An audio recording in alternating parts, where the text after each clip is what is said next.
É muito comum você encontrar relatos de erros na construção civil, né, como problemas, né, com familiares, conhecidos, né, e até profissionais mesmos da construção civil. Então nós selecionamos aqui 5 erros, né, mais comuns que é encontrado aí nas obras e vamos também propor, né, as soluções, quais são as soluções aí viáveis, né, para que isso não aconteça com você. Então fique muito atento nas 5 dicas que vamos dar referente aos 5 erros que selecionamos aqui. Então vamos lá. O primeiro erro que eu selecionei foi revestimento em fachadas, né?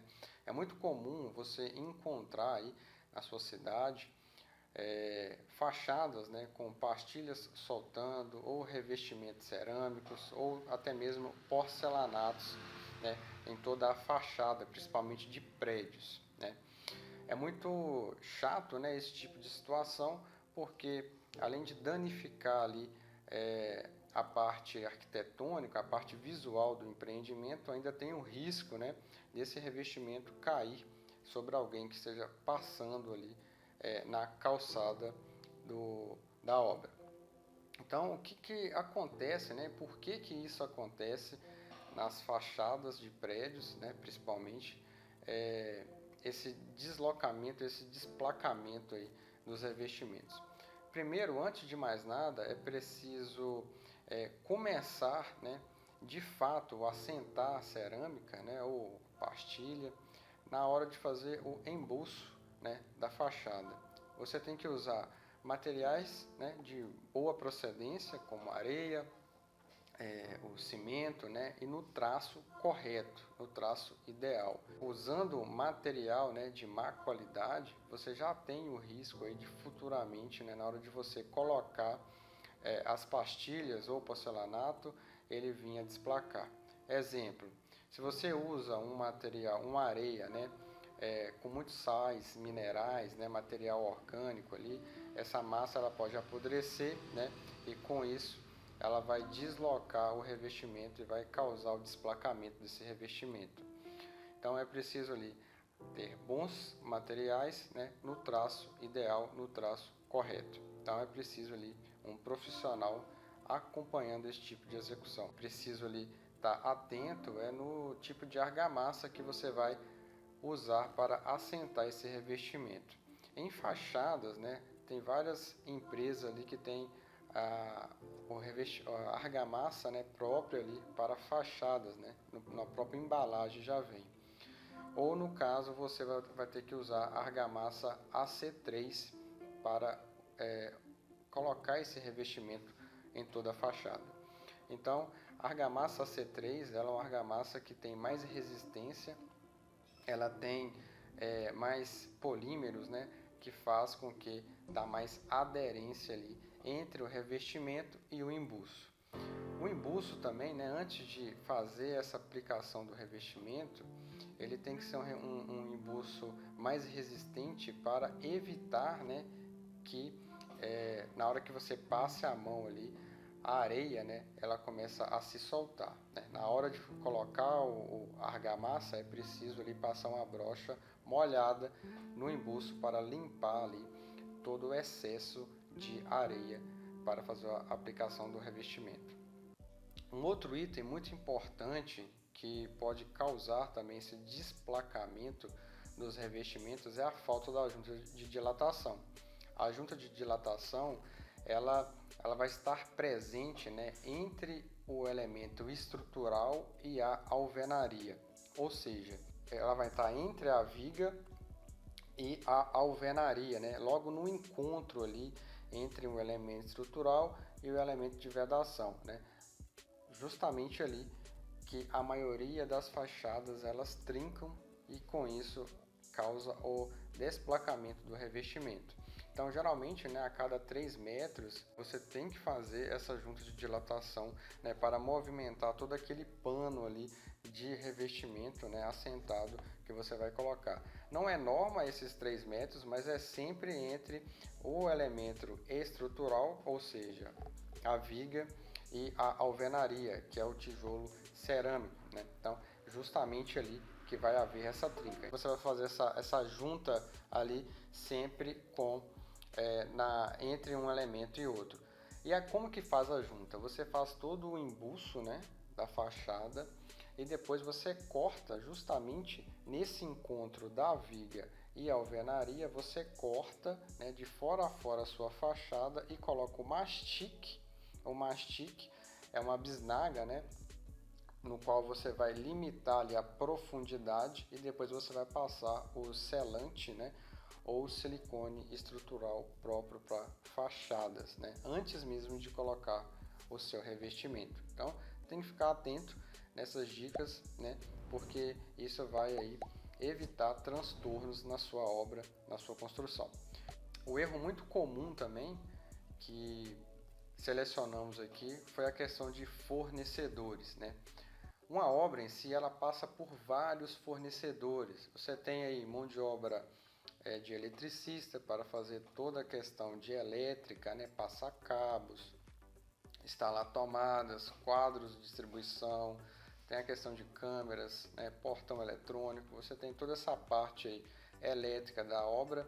Você tem também a questão, né, de móveis planejados, também que você vai colocar logo no final da obra.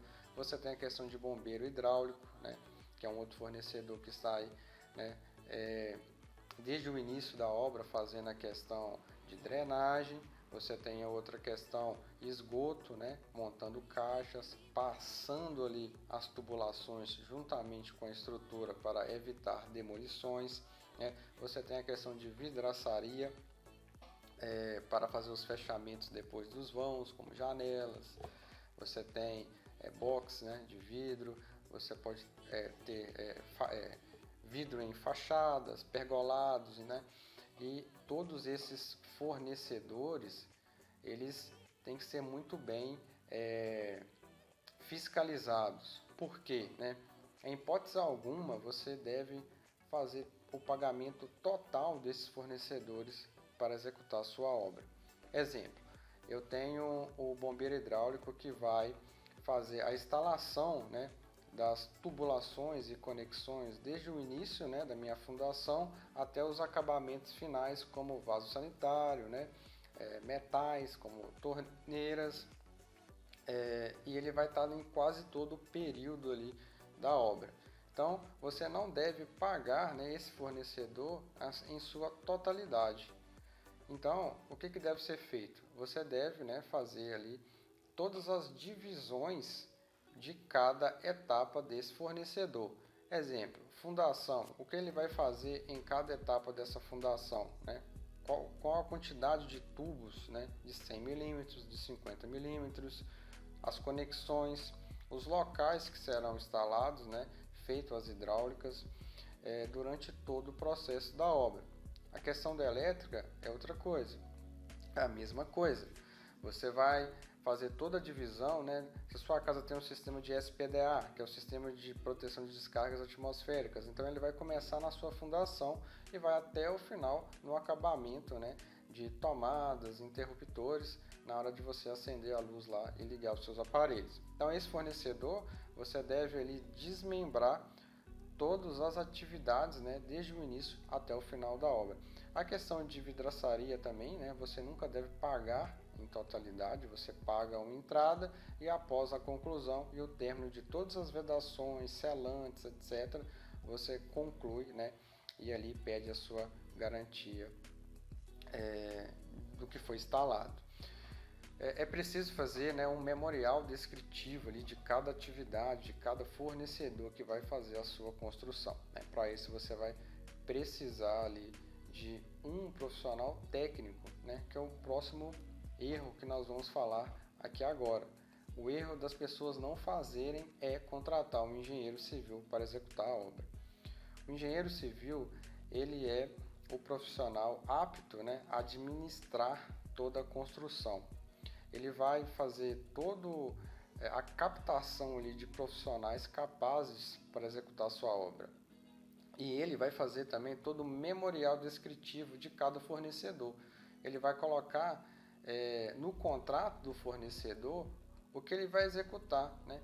Exemplo, eu vou fazer a fundação lá e eu vou precisar do meu eletricista para fazer, né, a distribuição de malha de cobre nu para fazer o sistema de SPDA.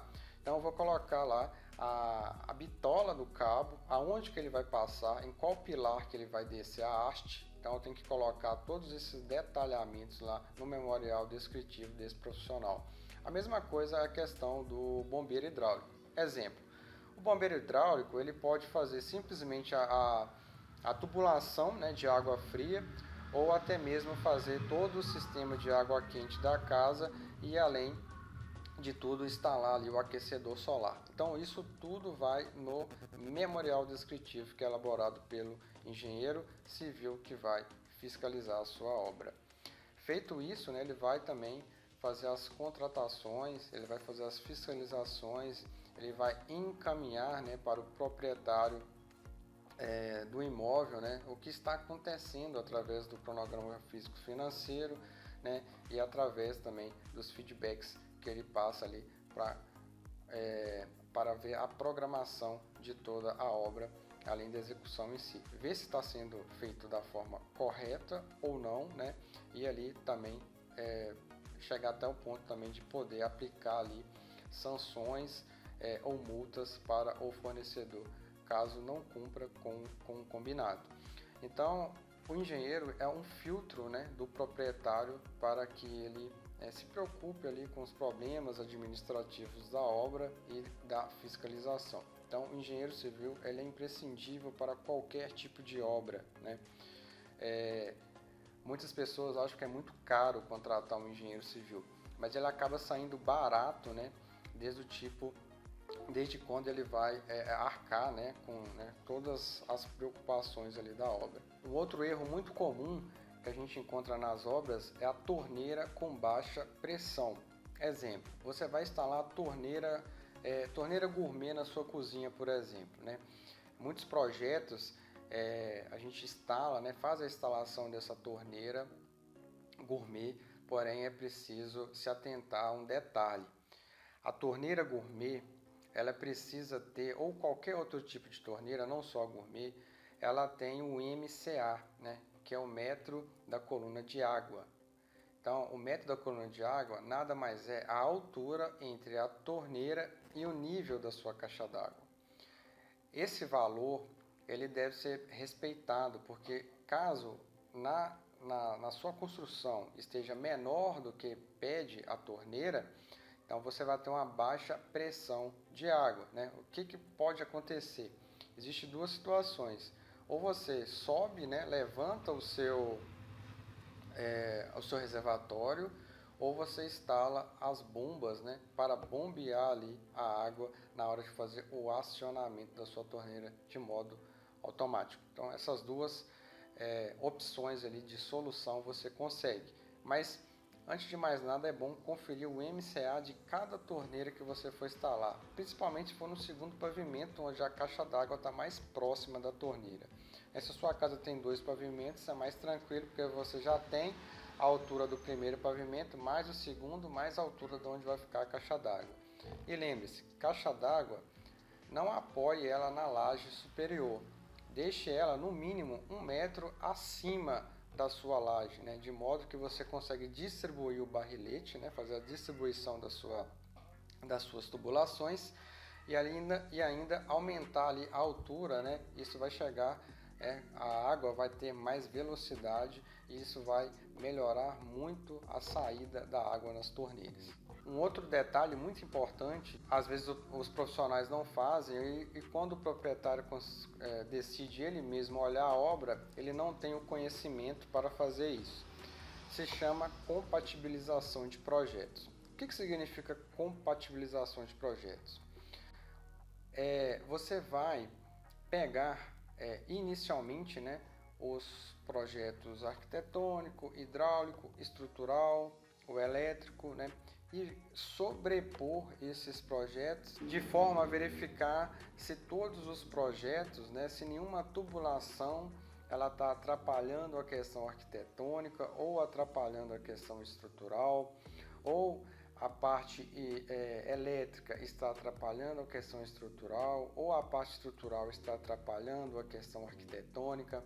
Isso se chama compatibilizar, né? Verificar todos os projetos se eles estão, né, alinhados um com o outro, para evitar lá na hora da execução, né, uma tubulação, por exemplo, está atrapalhando a execução de um pilar, ou um pilar está atrapalhando a estética, né, com relação ao projeto arquitetônico, e isso ali atrasar o empreendimento. Isso se chama compatibilização. A compatibilização também é feita, né, por quem vai executar o empreendimento, né? Então, provavelmente seria bom que essa compatibilização fosse feita por um engenheiro civil, né, que vai executar essa obra, que vai administrar ela e que vai contratar todos os fornecedores. Então, pessoal, esses são os 5 erros, né, que eu selecionei para você ficar atento aí na hora de fazer a sua construção. Então, de fato, né, é preciso tomar muito cuidado aí para que você não perca dinheiro, né, não perca tempo, né, e otimize a sua obra. Então, muito obrigado, né, por assistir até o final desse vídeo e esteja comigo, né?